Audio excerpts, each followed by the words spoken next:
Bonjour et bienvenue sur Super Mama, le podcast vitaminé autour de la maternité et de la sexualité après bébé. Je suis Lou, la créatrice et hôte de ce podcast. Je vous embarque chaque mardi à la découverte d'un témoignage de maman qui se livre autour de son parcours de maternité. On se retrouve également un vendredi sur deux pour plonger dans l'intimité d'une maman qui nous raconte enfin, sans tabou, comment c'est la sexualité après bébé. Ici, vous entendrez donc des histoires de femmes et de mères qui vous permettront de vivre enfin une maternité apaisée et une sexualité libérée. Je vous souhaite à toutes une très belle écoute. Dans ce nouvel épisode, qui allie maternité et sexualité, Jessica vient nous raconter un bout de son intimité. Après avoir bien profité de ses jeunes années, elle a rencontré Clément, l'homme avec qui elle se projetait pour de bon. C'est d'ailleurs après seulement quelques mois de relation que le projet bébé était lancé. Alors justement, comment ça se passe au lit quand on est encore un tout jeune couple, qu'on attend un bébé et que la libido est au niveau zéro? Et puis finalement, malgré des craintes et appréhensions, est-ce que la reprise d'une sexualité épanouie est possible rapidement et sereinement? Vous verrez, cet épisode en déculpabilisera plus d'une, et c'est justement ça qu'on vient chercher avec ces nouveaux épisodes sexo. Merci Jessica d'avoir parlé de manière hyper spontanée de ce sujet, et merci d'aider les futures mamans à y voir un petit peu plus clair sur ce qui les attend. Je vous souhaite une très belle écoute. Coucou Jessica, merci beaucoup d'être avec moi aujourd'hui sur Super Mama. On va parler maternité et sexualité. Est-ce que tu peux avant tout te présenter, s'il te plaît? Coucou Lou, merci de l'invitation. Moi, c'est Jessica, 28 ans, maman d'une petite Mia qui a 6 mois. Ouais, c'est tout récent. Oui, c'est tout récent. En recherche d'emploi, du coup, maintenant que mademoiselle est allée chez Nounou, on peut se reconsacrer à la partie boulot. Bon, bah, génial. Alors justement, Jessica, est-ce que tu peux nous dire, toi, avec qui tu partages ta vie et qui est le papa du coup de cette petite Mia? Alors avec Clément, avec qui je suis depuis 2 ans, donc c'est tout récent. C'est tout neuf, mais écoute, tout se passe très très bien. Quand on Ouais, vous avez enchaîné direct le bébé rapidement. Alors, c'est un bébé voulu, pas prévu, comme on dit. Avec grand plaisir, on savait ce qu'on voulait en fait, donc on y est allé. On a Ok, bon. un âge où c'est un peu plus facile de...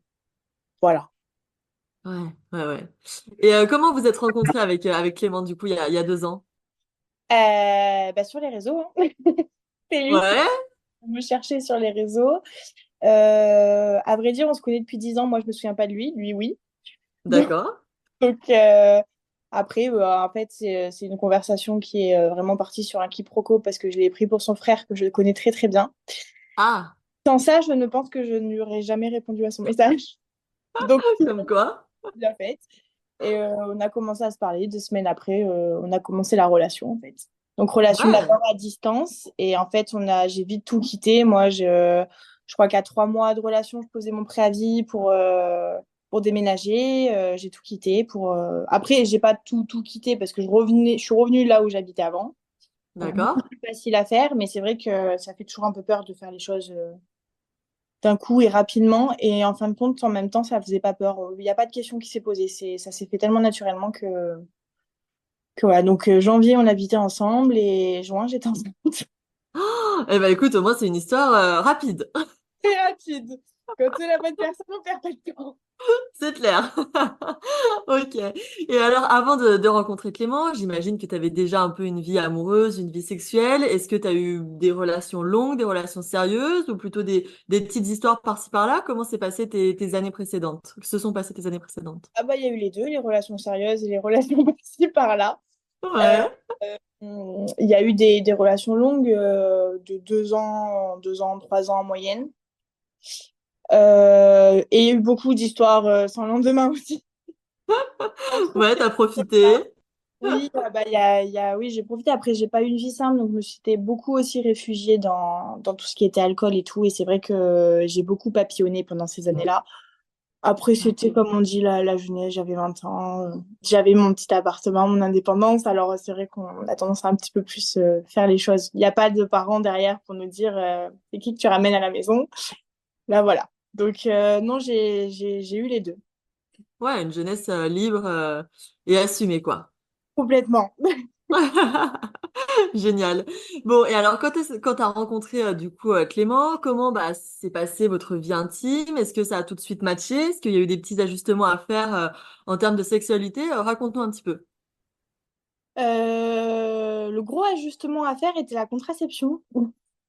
Parce qu'on n'en parle pas suffisamment, mais c'est vrai que moi, ça faisait des années, je dirais bien 7 8 ans que j'en prenais plus, dû à d'autres soucis du coup. Donc j'en prenais plus, il était hors de question que j'en reprenne. Et lui était pas du tout préservatif. Donc Ouais. ça, c'est très souvent chez les hommes, mais moi, j'ai toujours eu du coup pendant toutes ces années-là des relations avec des hommes qui c'était pas le choix en fait, c'est soit préservatif, soit rien. Et lui, c'était vraiment très compliqué. Donc en fait, même notre première fois a été retardée, on va dire. On s'était lancé Ok. faire et quand on a parlé contraception sur le moment, moi, il m'a dit c'est pas possible en fait. Donc sur le coup, on s'est même mis un blocage, on est allé parler dehors, qu'est-ce qu'on fait, comment on fait. Ah oui, c'est la petite pause clope, qu'est-ce qu'on va faire en fait, parce que ça peut, bah, pour moi, c'est quand même 50% de la relation aussi. Donc si ça, Mhm. enfin, si ça marche pas de ce côté-là, la relation, elle est vouée à l'échec direct, quoi. Et oui, c'est important, ouais. C'est ça. Et en fin de compte, il a fini par accepter le préservatif, mais du coup, pas bien longtemps, vu que j'étais enceinte 12 mois après, quoi. Donc, Alors justement, t'es tombée enceinte après un oubli de non, préservatif? non, non, Non? par choix, par volonté. En fait, j'ai été déclarée infertile à 23 ans. Et Ah! voilà, du coup, j'ai le SOPK qui m'a déclaré du coup l'infertilité. J'avais moins de 10% de chance de tomber enceinte avant 25 ans. Donc après 25 ans, on commence à se dire, moi on m'avait même dit à 30 ans stérile, quoi. Oh. Donc on était au clair au niveau de ça.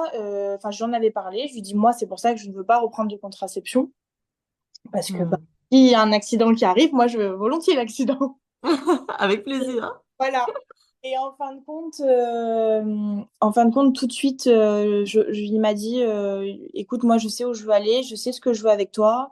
Je veux être papa jeune, ce qui est très rare parce que moi, du coup, avant de me mettre avec lui, j'avais fait une croix sur la maternité en fait. Je venais de Ah quitter ouais, une carrément. relation, ouais, j'avais quitté une relation qui était longue et en fait, je lui ai même dit à cette personne-là en te quittant, je prends la décision de ne jamais être mère parce que ben, il y a toujours ce chemin de vie qu'on se dit. Ça, on se met avec quelqu'un, déjà le temps de rencontrer quelqu'un, d'être prêt à rencontrer quelqu'un. Ensuite, ça passe suffisamment longtemps qu'on soit ensemble pour pouvoir se dire on fait un enfant. Et en fait, tu arrives vite aux 30 ans. Et du coup, moi, je m'étais dit, enfin, j'aurai jamais d'enfant et je m'étais faite à l'idée difficilement, mais on s'y prépare quand même. Et en fin de compte, lui, il a tout bouleversé, quoi. Il a bouleversé tout ce que je m'étais dit et je me suis dit, bah, ok. Enfin, j'ai pas réfléchi, encore une fois, c'est comme pour le déménagement, j'ai pas réfléchi. Bah, allons-y. Après, on a eu une grande, grande conversation, hein. Il y a quand même, c'est pas parce que je suis infertile que le fait d'arrêter les préservatifs font il n'y a pas de risque. Il y a quand même Bien un risque. sûr. Je suis Hmm. fertile, mais pas stérile. Donc, on a eu de grandes, grandes conversations. Et puis, en fin de compte, le moment où j'ai appris que j'étais enceinte, c'était beaucoup d'angoisse sur le coup. Mais en fin de compte, que du bonheur. Après, on s'est dit, c'est arrivé naturellement, donc c'est la plus belle chose, quoi. Ouais, une super chance, d'autant plus avec tout ce qui t'était arrivé et les chances qui étaient assez minimes. C'est ça, tout à fait. Ok, bon. Et alors, pendant cette grossesse, est-ce que t'avais une libido assez importante ou au contraire, tu voulais vraiment pas de rapport? Comment ça s'est passé? Est-ce que ça a évolué au fil des mois? Raconte-nous un peu. Libido zéro. Mais alors, zéro. Tu fais partie de la team libido zéro, quoi. Ah ouais. Et au plus grand drame de mon chéri, c'était non, bah alors le premier trimestre, j'étais très malade, donc je vomissais Bon. 10 fois par jour, j'avais Ah la oui. tension très très basse, je dormais tout le temps, donc en fait c'était même pas envisageable quoi. Pour le coup, je me suis juste dit à ce moment-là, c'est juste que je suis trop dans un état de fatigue pour avoir une envie quoi, c'était juste pas possible. M'est arrivé le deuxième trimestre et les vomissements qui sont passés et la fatigue qui allait mieux.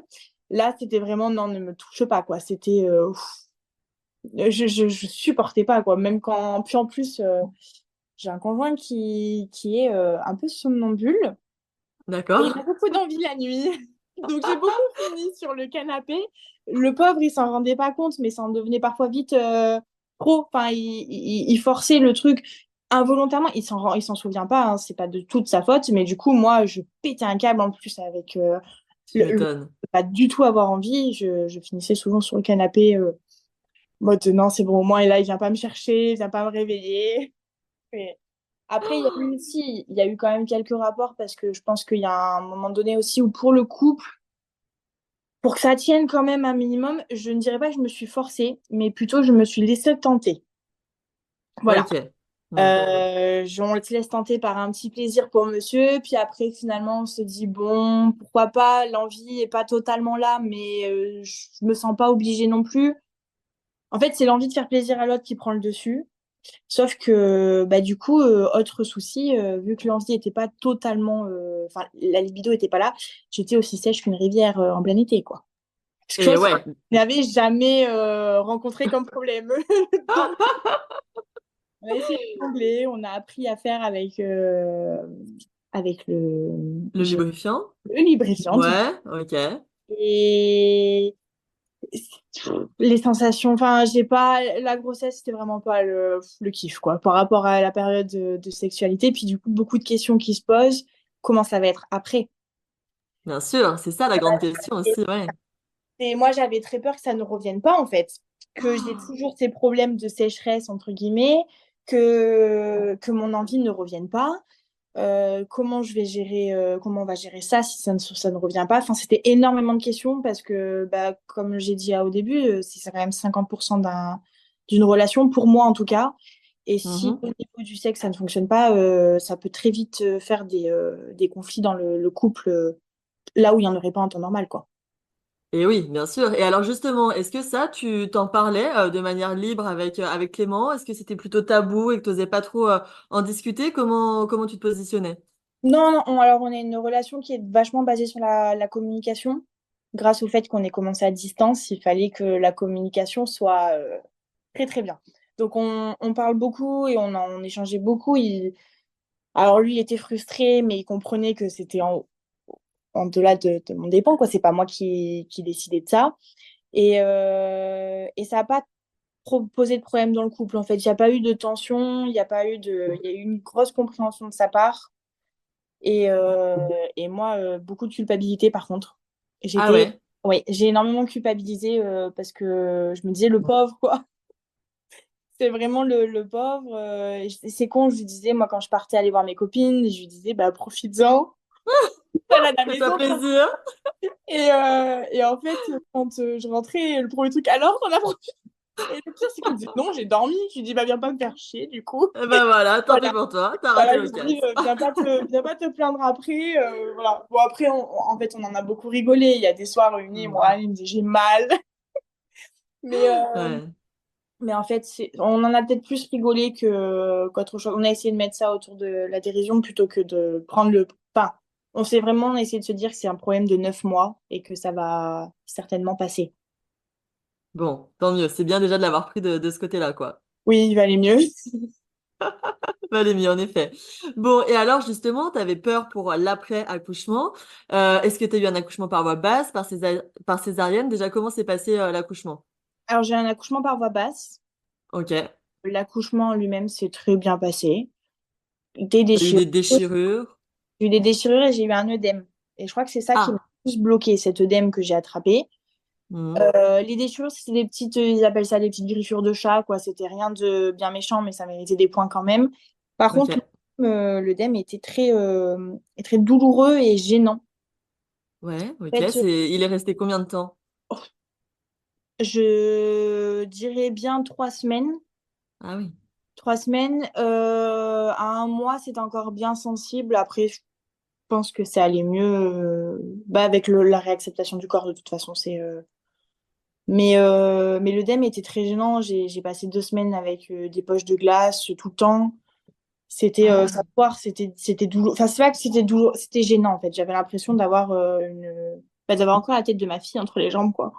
Et ouais, bien sûr, une sensation comme ça, là, de pesanteur, une gêne, même pour marcher, j'imagine. Ah oui, oui, oui, pour marcher, Pour c'était s'asseoir, ouais. qui a fait que j'ai eu des irritations de folie, parce que, de toute façon, ça, je pense qu'on y passe tout un peu avec les couches, les serviettes. Au bout d'un moment, ça irrite quand même pas mal. Et donc, il y avait toute cette partie-là était très, très sensible.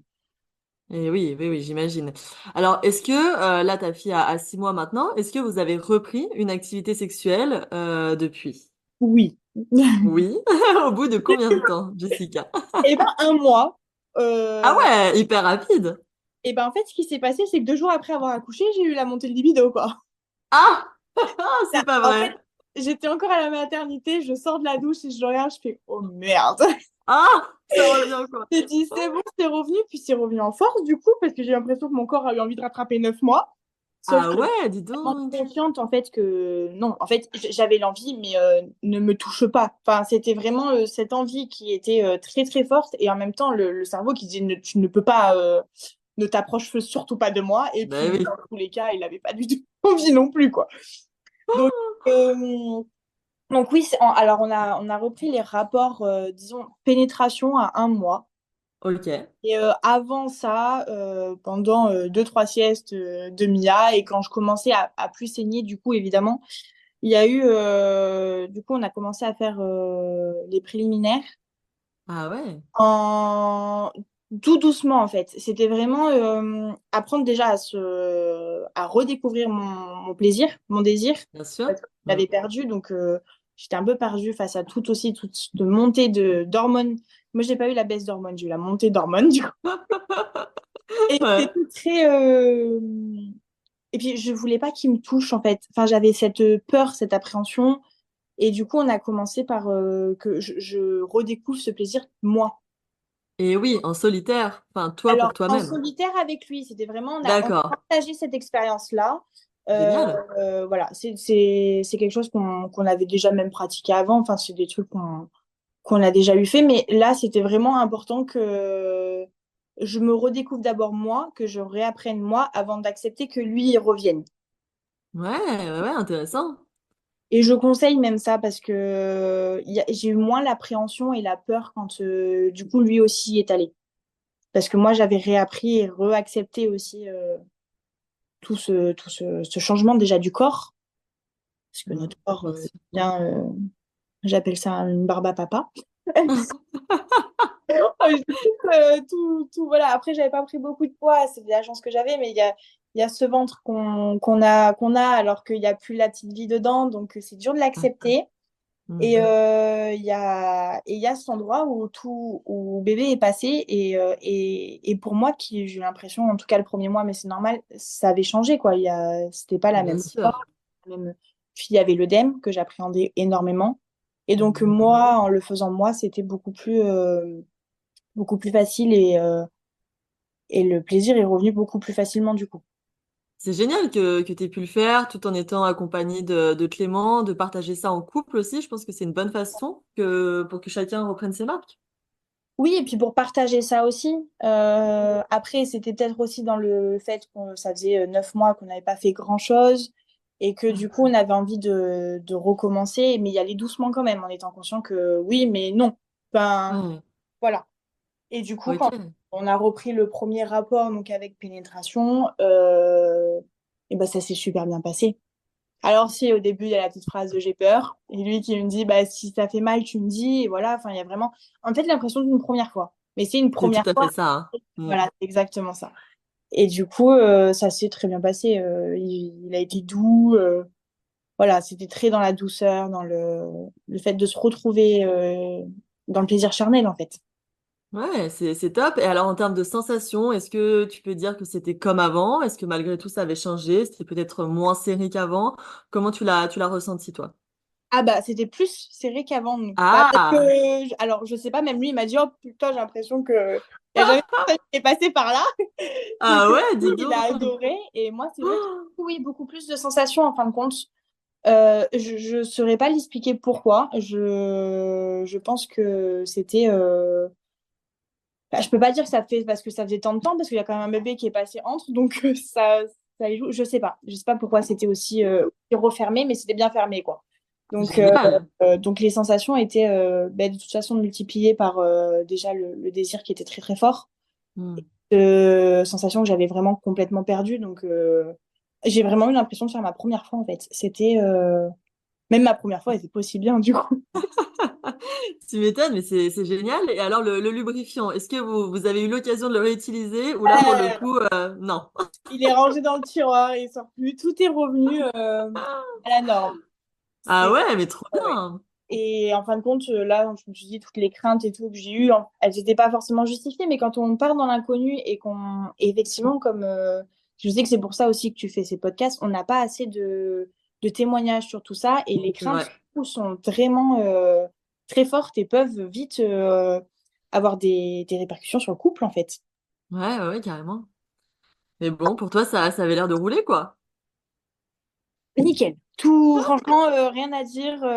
Ça s'est très très bien repassé. Après, c'est sûr qu'avec la fatigue, parce qu'il y a quand même l'arrivée d'un bébé, et Bien à sûr. savoir que nous, on n'a qu'une seule chambre encore, on n'a pas encore déménagé, donc Mia est avec nous, dans la même chambre que nous. Ok, alors justement, est-ce que vous êtes allé découvrir un peu d'autres pièces de votre appart? Comment vous êtes organisé? Alors, on a redécouvert d'autres. Ouais, bah alors, on n'a pas beaucoup de pièces en fait. Donc, Le salon, le canapé? voilà, le salon. Donc, on a redécouvert le salon, mais on a redécouvert le noir aussi et le fait d'être silencieux du coup. Bien sûr. Voilà. Donc en fait, on a eu, c'est vrai, très très peu de rapport à la lumière du jour ou de la lumière tout court Mhm. depuis qu'on a Mia, parce que parce qu'en général, Mia dort du coup. Bien sûr, ouais. Mia dort à chaque fois, quoi, voilà. Et malheureusement, on n'a pas vraiment beaucoup de place, donc c'est souvent dans la chambre et du coup, souvent, elle dort à côté. Alors on en fait totalement abstraction. Voilà. Ouais, On réussit à mettre le cerveau en pause. Bon, par contre, si d'un coup elle se réveille, forcément, ça, voilà, on arrête ça tout. coupe. Bah ouais. Voilà. Mais c'est rare. C'est très, très rare. Elle a dû nous le faire 2 fois. Et en Ok. final, on finit à en rigoler. Donc, c'est pas. Mais c'est vrai que ça peut être perturbant. Moi, je sais que j'ai des copines que ça choque qu'on ait des rapports à côté de notre fille. Ouais. Pour le coup, c'est vraiment par manque de place. On n'a pas le Bah choix. oui. Ouais, et puis elle est toute petite. Elle dort, elle se rend compte de rien. C'est ça, elle dort, on fait pas de bruit, on a appris du coup à pas faire de bruit, ce qui, j'ai l'impression, même décuple le plaisir de pas pouvoir l'exprimer comme on a envie.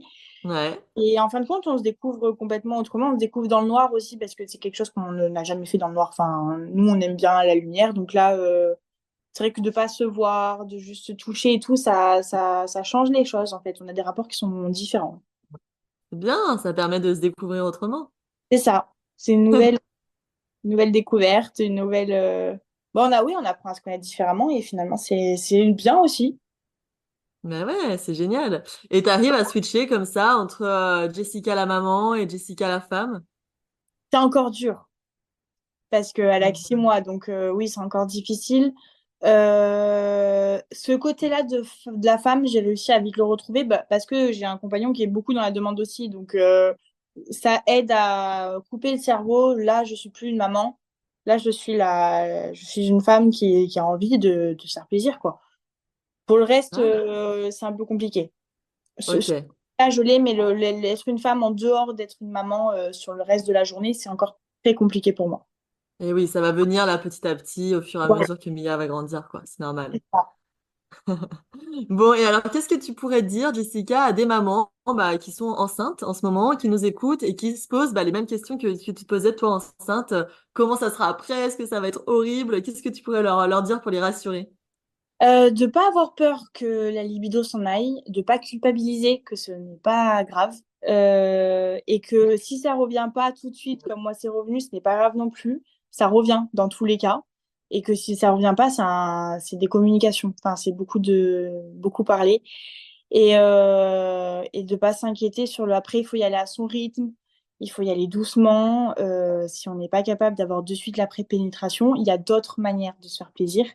Et on peut se faire plaisir seul, accompagné, ou seul, toute seule quand papa est parti au boulot.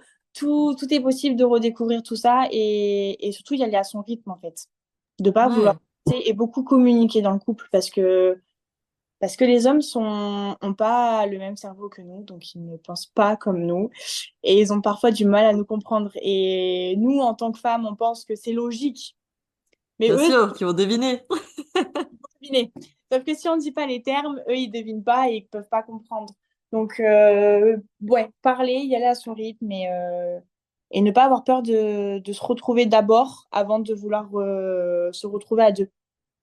Ouais, ok, bah écoute, super. Merci pour ces conseils. Merci pour ton histoire, pour ta transmission. Je pense que ça va rassurer pas mal de mamans, surtout pour le post-accouchement. Donc merci pour ça. Et puis bah je vous souhaite de beaux moments passés en famille avec ta petite Mia, puis avec Clément évidemment. Merci beaucoup. Et merci pour cet enregistrement. Vous voyez les filles, malgré une libido au niveau zéro pendant la grossesse, on peut vraiment avoir de nouveau hyper envie quelques jours à peine après avoir accouché. Une bonne dose de communication, un max de confiance en soi et en l'autre, et surtout un partenaire à l'écoute seront vos meilleurs alliés pour une reprise apaisée. D'ailleurs, si vous venez d'accoucher, il vous reste encore quelques jours pour précommander votre pack super puissante au prix réduit de 50 €. Ce pack, spécialement conçu pour les jeunes mamans en postpartum, est créé en collaboration avec la marque de sextoy Puissante, est composé d'un vibromasseur à stimulation externe, d'un lubrifiant mais aussi d'un miroir de poche, parfait pour prendre le temps de s'explorer à nouveau. Super Puissante est actuellement disponible en précommande sur Ulule, alors profitez-en car il est juste idéal pour s'y remettre en douceur. Merci Jessica pour ce partage d'expérience, on se retrouve dès mardi. D'ici là, je vous embrasse et puis bon, surtout, prenez bien soin de vous. Bisous! Merci à toutes d'avoir écouté cet épisode. S'il vous a plu et que vous avez hâte d'entendre de nouvelles histoires de Super Mama, je vous invite à vous abonner au podcast. Cela vous permettra d'être tenu au courant de la sortie des prochains témoignages. Vous pouvez aussi nous rejoindre sur Instagram pour échanger et partager. Et puis pour celles qui souhaitent nous raconter leur super récit de maternité ou de sexualité, vous pouvez m'envoyer un petit mot à l'adresse inscrite dans les notes de cet épisode ou encore me faire un signe directement sur Insta. C'est évidemment avec un immense plaisir que j'échangerai avec vous.